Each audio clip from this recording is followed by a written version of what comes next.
Bonjour mes amis, ravie de vous accueillir. Euh, je suis Marie-Laure Vedel, je suis astrologue et je vais dans cette vidéo vous parler de l'analyse de du thème de la prochaine pleine lune qui aura lieu le 9 mars prochain à 17h49 heure GMT, 18h49 heure de Paris, sur l'axe Vierge-Poisson et à 19 degrés de la Vierge et du Poisson donc. Alors, d'abord je vous montre quand même cette carte du thème.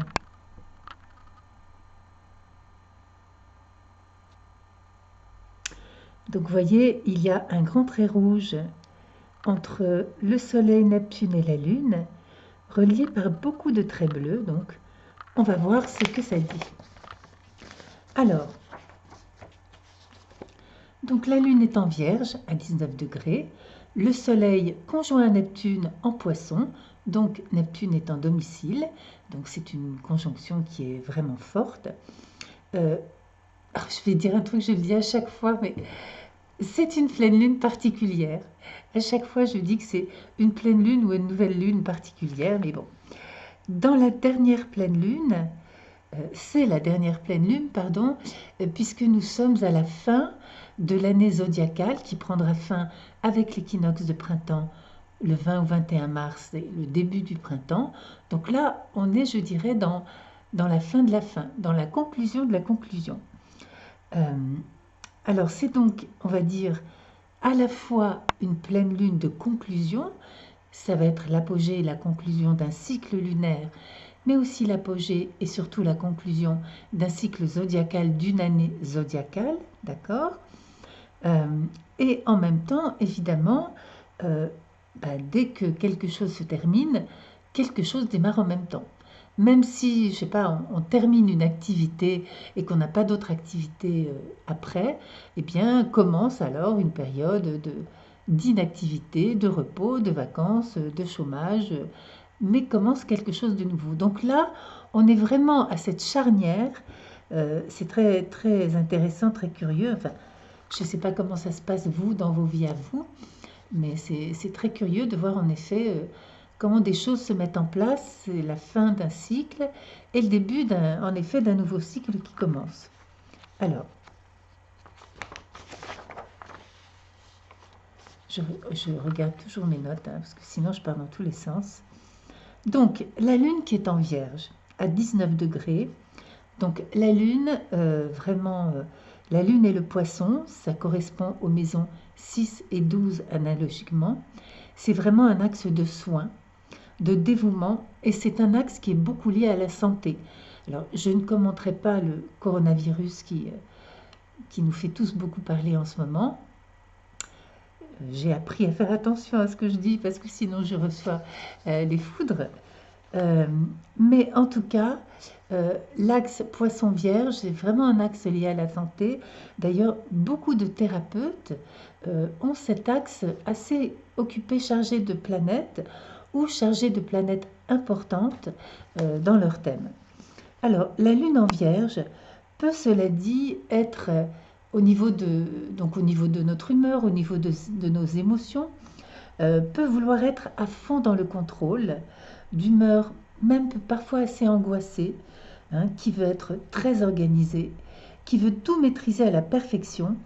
Et c'est une lune aussi qui nous pousse, et je crois que c'est assez fréquent dans les fins de cycle, c'est une lune qui nous pousse à trier, à ranger, à nettoyer, et bien sûr à un niveau plus large, à faire encore le tri de ce qui est à garder et de ce qui est à éliminer de notre vie. Hein, donc tout ça, pardon, je bois une gorgée d'eau.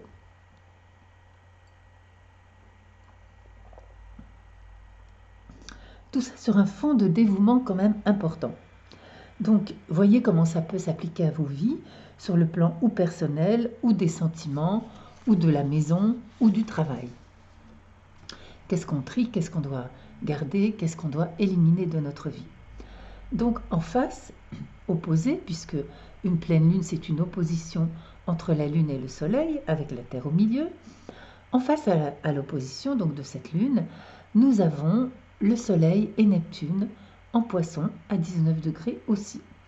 Ça signifie que si on trie, si on organise, si on prévoit, c'est juste pour réaliser nos rêves, notre rêve ou nos projets. C'est pas forcément juste pour le plaisir de trier. Parce que le Soleil en Poisson, conjoint à Neptune en domicile, donc en Poisson, ce sont quand même beaucoup de rêves, beaucoup de jolis projets que nous allons avoir envie de voir se réaliser. Alors, le joli projet, pour certains, ça peut être juste sortir de la galère, et c'est déjà un très joli projet. Puis d'autres ont des projets beaucoup plus enthousiasmants. Mais donc, en tout cas, si nous trions, si nous faisons le ménage dans nos vies, c'est bien pour démarrer un nouveau cycle de quelque chose, que ce soit au niveau professionnel, au niveau sentimental, au niveau du logement, de plein de choses. Alors, nous allons aussi avoir quand même avec Neptune et le Soleil conjoint en Poisson, nous allons quand même être extrêmement sensibles. C'est-à-dire que d'un côté, vous savez, il y a donc cette partie de nous très pragmatique, représentée par la Lune en Vierge, et d'un autre côté, il y a cette partie de nous extrêmement sensible, dans beaucoup de compassion, dans beaucoup d'empathie, dans beaucoup de rêves aussi. Alors, et cette opposition Lune-Soleil, qui donc représente, comme chaque opposition de la Lune et du Soleil, deux aspects de nous totalement différents, est en fait totalement aidée. Je vais vous le remontrer sur la carte. Vous voyez, je mets mon doigt dessus, là. Non, mon doigt, il est là. Vous voyez, tous ces traits bleus, là, qui vont unir le Soleil et la Lune, sont en fait les ressources que le thème nous montre pour pouvoir équilibrer cette pleine Lune et pour pouvoir trouver notre chemin dans la vie par rapport aux changements que nous devons ou voulons mettre en place. Alors, c'est sûr que d'abord la Lune va nous permettre de voir parmi tous nos rêves Poissons ce qui va être réalisable ou pas, parce qu'il y a des choses qui ne vont pas être trop réalisables et d'autres oui. Et puis, par rapport à ces ressources, elles sont constituées, et ça c'est quand même génial, elles sont constituées, ces ressources, essentiellement de 4 planètes conjointes, Mars, Jupiter, Pluton et Saturne. Alors je vous rappelle que Pluton et Saturne et le nœud sud en 2019 nous demandaient très fortement, nous incitaient très fortement à lâcher les choses qui ne fonctionnaient plus dans notre vie, que ce soit des vieilles habitudes, que ce soit des désirs de réputation, de sécurité financière, de toutes sortes de choses. On avait tous quelque chose à lâcher dans notre vie. Là, nous sommes censés avoir lâché en grande partie ce que nous devions lâcher. Nous sommes en train de rentrer dans ce nouveau cycle, petit à petit, au fil des mois, chacun à son rythme.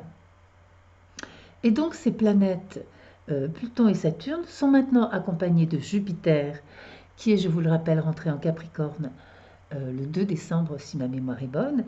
Et maintenant, depuis le 18 février, eh bien, il y a Mars aussi en Capricorne jusqu'à la fin du mois de mars. Je reprends mes notes. Donc, nous allons avoir ces 4 planètes en Capricorne qui sont donc extrêmement pragmatiques, qui ne vont pas s'engager dans des projets fumeux ou des projets irréalisables, d'autant plus qu'elles forment un sextile, ces 4 planètes, elles forment un sextile avec Neptune et le Soleil, et elles forment un trigone avec la Lune.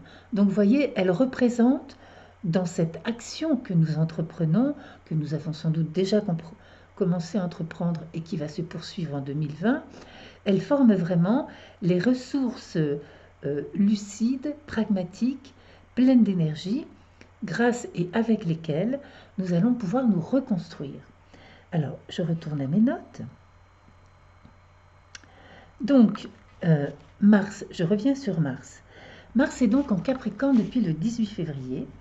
il y reste jusqu'au 30 mars et il va venir accélérer, booster, j'ai envie de dire, toutes ces planètes à la conjonction desquelles, parce que les planètes, les autres, Jupiter, Pluton et Saturne, qui sont en Capricorne, sont des planètes beaucoup plus lentes que la planète Mars, qui va donc parcourir le chemin jusqu'à la fin du signe du Capricorne, d'ici fin mars. Ça veut dire que entre maintenant et fin mars, la planète Mars va former des conjonctions exactes avec Pluton, puis Neptune, puis Saturne. Alors, le 19 mars, la planète Mars va former une conjonction à la planète Jupiter. Donc bien sûr, cette conjonction pourrait être sensible 1 ou 2 jours avant, 1 ou 2 jours après. Encore une fois, parce que Mars est quand même une planète rapide. Donc là, ça veut dire qu'on aura vraiment la grande forme, plein d'énergie pour organiser, planifier, agir de manière concrète. Donc ce sera une très bonne date. Si vous avez des trucs à faire, vous pouvez les prévoir pour le 19 mars. En plus, d'ici là, Mercure aura fini de rétrograder. Donc ce sera le moment d'être dans l'action. Alors le 23 mars, en revanche, les 2 dernières conjonctions sont plus ambiguës, on pourrait dire, et avec une médaille à double face, double facette. Le 23 mars, Mars va former une conjonction à Pluton. Et là, quand même, attention, parce que malgré les trigones et sextiles que ces planètes forment avec la pleine lune, qui ne sera plus une pleine lune d'ailleurs d'ici le 23 mars, donc malgré ça, quand même, Mars et Pluton, qui sont les 2 maîtres du Scorpion, je vous le rappelle, peuvent être assez violents ou excessifs dans leur manifestation ou donner lieu à des conflits. C'est-à-dire qu'on voudra tellement peut-être que les choses soient faites ou que les choses commencent à se mettre en place que nous risquons d'être un peu excessifs dans nos exigences ou dans notre manière d'exprimer nos désirs. Donc attention à ne pas générer des conflits autour de nous et à rester vraiment patient et mesuré et pas agressif. Alors, de manière positive, nous allons quand même, avec Mars et Pluton, avoir beaucoup d'énergie aussi en Capricorne. Mars est exalté en Capricorne en plus, donc c'est une très bonne position. Nous allons avoir beaucoup d'énergie pour mettre en place des changements extrêmement durables et positifs quand même. Hein.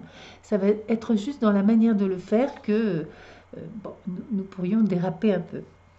Et le 28 mars, donc on sera déjà dans la nouvelle lune de printemps, mais bon, je voulais aller jusqu'à la fin des conjonctions à l'amas que forme Mars.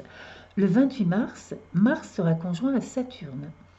Donc là, ça pourrait être une journée ou 2 contenant des frustrations, de l'irritabilité, peut-être parce que justement ça n'aura pas suivi assez rapidement de l'autre côté. Cette journée pourra être bonne si vous travaillez avec beaucoup de concentration, d'énergie et de discipline. Si vous n'avez pas assez de discipline et si vous vous laissez emporter par vos émotions, ça risque de se passer beaucoup moins paisiblement. Rappelons quand même que ces 4 planètes sont donc au trigone et au sextile de la pleine lune, et que donc pendant les 15 jours qui suivent la pleine lune, elles vont quand même nous permettre d'agir de manière concrète, organisée, précise, pragmatique, pour réaliser concrètement nos rêves et nos projets, pour nous reconstruire et faire un super tri de ce qu'il faut garder ou pas dans notre vie. D'accord ? Alors, le nœud sud de la Lune, qui nous a bien ennuyé en 2019 dans sa conjonction à Pluton et Saturne, mais même si c'était, on va dire, un mal nécessaire. Donc le nœud sud de la Lune est encore en Capricorne pour 2 mois, mais il n'est plus le nœud sud là, au moment de la pleine Lune, il est à 5 degrés du Capricorne. Mars sera à 15 degrés du Capricorne et les autres planètes sont plus loin dans le Capricorne. Donc le nœud sud sera encore conjoint à Mars pour le jour de la pleine lune, mais pas aux autres planètes. Donc, ça veut dire ce nœud sud nous incite à, en effet, comment dirais-je, continuer notre travail de lâcher prise, de tri, hein, de dire, bon, bah, ça, je garde, ça, je jette, ça, je ne veux plus faire ça je ne veux plus être comme ça, etc. Mais ce sera quand même, je pense, pour beaucoup d'entre nous, moins violent.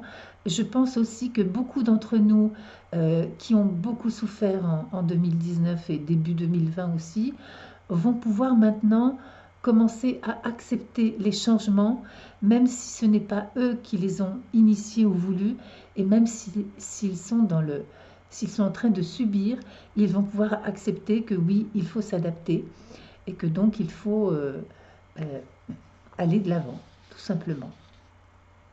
Alors, euh,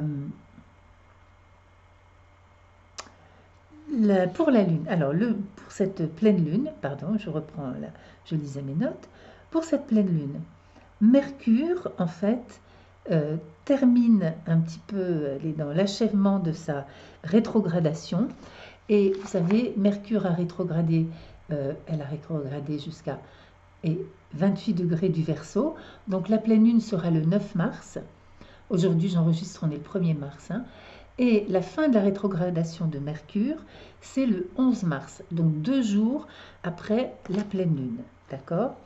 Donc, cette rétrogradation donc, se terminera à 28 degrés du Verseau, et elle formera avec Uranus, qui donc est maître du Verseau, et la Lune qui lui est conjointe, elle formera un sextile, qui est un aspect extrêmement positif et favorable. Alors, ce sextile, alors, non, d'abord, pardon, cette conjonction Vénus-Uranus peut apporter des surprises dans un sens ou dans l'autre. Donc ça peut être une nouvelle rencontre ou une rupture sentimentale ou une crise sentimentale. Ça peut être des belles opportunités financières ou professionnelles ou des dépenses imprévues. Ça peut être aussi Vénus-Uranus, je dirais une crise de ras-le-bol. Peut-être qu'on est en train de finir quelque chose et qu'on se dit, bon ben là maintenant ça suffit, oh là là, il faut que ça s'arrête, j'en peux plus, vivement, je sais pas, à la fin de mon contrat ou quelque chose comme ça. Mais donc cette conjonction Vénus-Uranus peut apporter des belles surprises ou des surprises, des opportunités. Cette conjonction forme donc un sextile à Mercure encore rétrograde pour la pleine Lune, et lorsque Mercure deviendra direct, alors ça pourrait être des prises de conscience utiles, ça pourrait être aussi finalement réussir à concrétiser ce que nous voulions concrétiser pendant et que nous étions sans doute en train de préparer ou d'organiser pendant la rétrogradation de Mercure. Ça pourrait être des réflexions profondes qui pourront avoir un impact sur notre vie affective ou financière, ou nous permettre d'avoir des actions utiles. Pardon.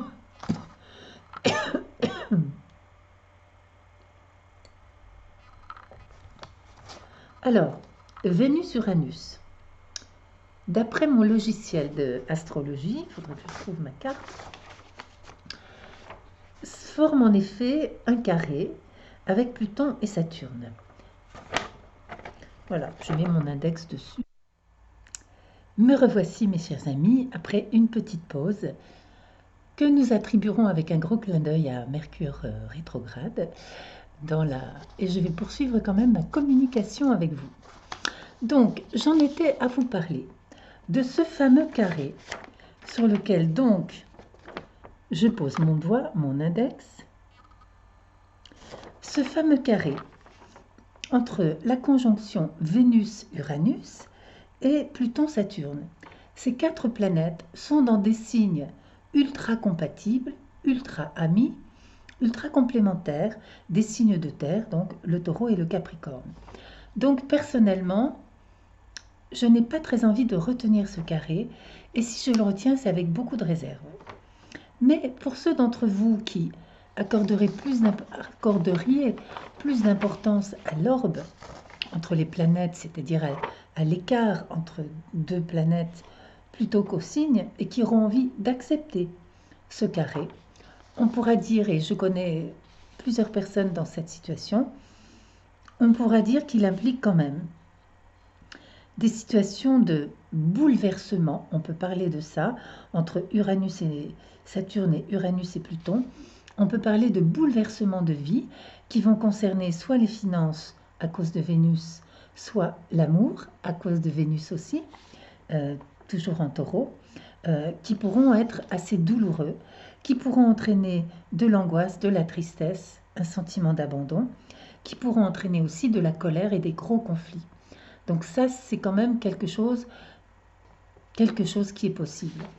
Cela dit, cette conjonction Uranus-Vénus forme un sextile et un trigone à l'axe des nœuds. Elle montre donc que tout ce qu'il va se passer autour de cette pleine lune sera extrêmement positif et totalement en accord avec notre évolution intérieure et avec ce que nous devons lâcher. C'est-à-dire qu'il y a sans doute parmi nous des personnes encore, et vous savez, lâcher, c'est pas un truc qu'on se dit « tac, ça y est, j'ai lâché ». C'est vraiment un processus qu'on fait petit à petit. Je crois que nous lâchons par petits morceaux, si je peux me permettre cette expression, et surtout par prise de conscience successive, renoncement, découragement ou au contraire espoir successif.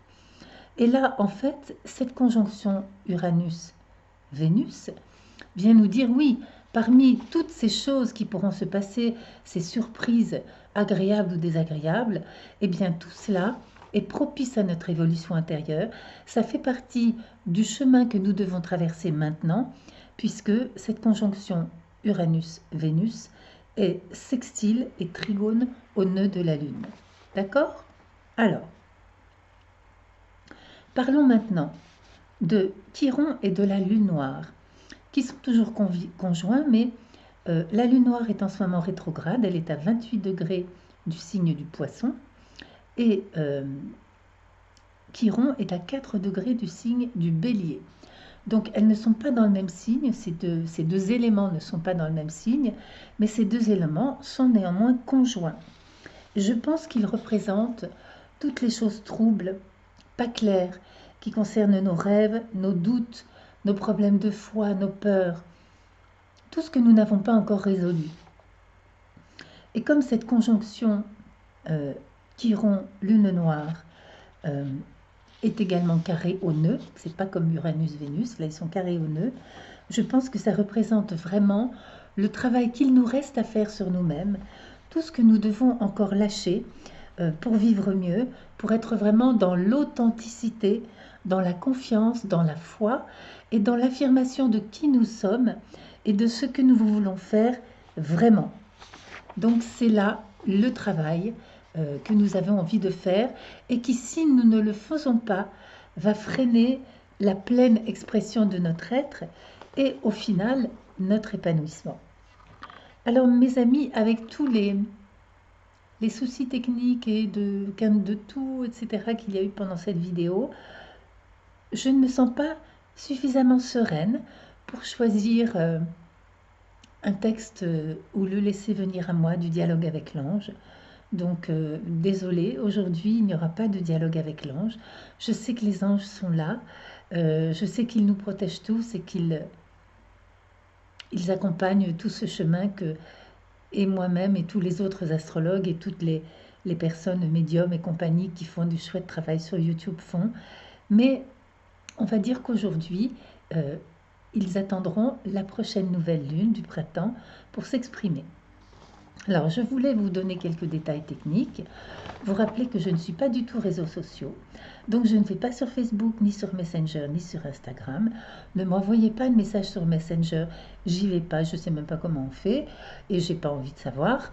En revanche, je réponds à tous les emails. Donc, mon adresse email, c'est mlvedel@yahoo.fr. Si vous avez envie de commander des thèmes, c'est toujours pareil, je reçois vos commandes avec plaisir, mais je ne peux pas vous donner une date, il y a plusieurs mois d'attente. Et puis, vous savez, c'est comme pour tout le monde dans la vie, parfois on a le temps de travailler, on peut travailler assidûment, etc. Et parfois, il y a 1000 choses de la vie qui viennent compliquer les choses et qui vous empêche de travailler pendant 1 jour, 2 jours, 3 jours, parce que vous devez vous consacrer à des problèmes de santé, à des déménagements, à aider les uns les autres, à vous, etc. Donc, voilà, donc je reçois toutes les demandes avec grand plaisir. Mon thème, vous trouvez tout expliqué, c'est astro-mc.com. Je fais de mon mieux avec beaucoup d'amour, beaucoup de conscience professionnelle, beaucoup de respect pour toutes les personnes pour qui je fais le thème. Mais la seule chose que je vous demande, c'est vrai, c'est d'être patient. Voilà. Je voudrais vous parler aussi, donc depuis le mois dernier, je me suis mis sur un site de financement participatif. Ça s'appelle tipeee.com avec 3 E, c'est normal. Donc je mettrai le lien sous la vidéo, mais c'est fr.tipeee.com/Marie-Laure-Vedel. Pour ceux qui en ont envie uniquement, bien entendu, vous pouvez choisir de donner quelque chose. Et pour ceux qui en ont envie également, vous pouvez choisir de recevoir en échange ils appellent ça sur Tipeee une contrepartie, c'est-à-dire que je mets en ligne maintenant tous les mois, donc j'ai mis en ligne là tout à l'heure, j'ai mis en ligne un nouveau cours sur l'astrologie, sur les maisons, et une nouvelle méditation. Donc pour ceux, tiens voilà le soleil, c'est chouette. Donc c'est un bon signe, un bon présage. Du coup je vais ouvrir mon dialogue. Hein, on ne sait jamais, puisque le soleil arrive. Alors regardez, c'est beau, je tombe là-dessus. Alors voyez, c'est le moment maintenant, hein, dans la spontanéité. Le but à atteindre, dit l'ange, là je cite l'ange, le but à atteindre n'est pas le bas, ni le haut. Lui c'est Dieu, n'habite pas en haut, lui n'habite pas en bas. Le haut et le bas ne sont que parties. Lui, il habite dans l'accompli. Le but à atteindre est faire le lien. Le lien est essentiel. Par lui, la création est accomplie. Sans lien, rien ne vit. C'est beau, ça m'émeut. En plus, c'est venu spontanément, c'était le bon moment. Et je pense que nous tous, les hommes et les femmes de cette planète, nous pouvons vivre de manière à être le lien entre le ciel et la terre. Et c'est beau, hein, c'est émouvant, vous ne trouvez pas? Bon, eh bien, merci. Merci les anges. Merci de tout cœur à vous de m'avoir écouté. Je vous quitte sur ces bonnes paroles et j'espère que ça vous aura plu. Et je vous dis à la prochaine nouvelle lune au printemps. Bye bye.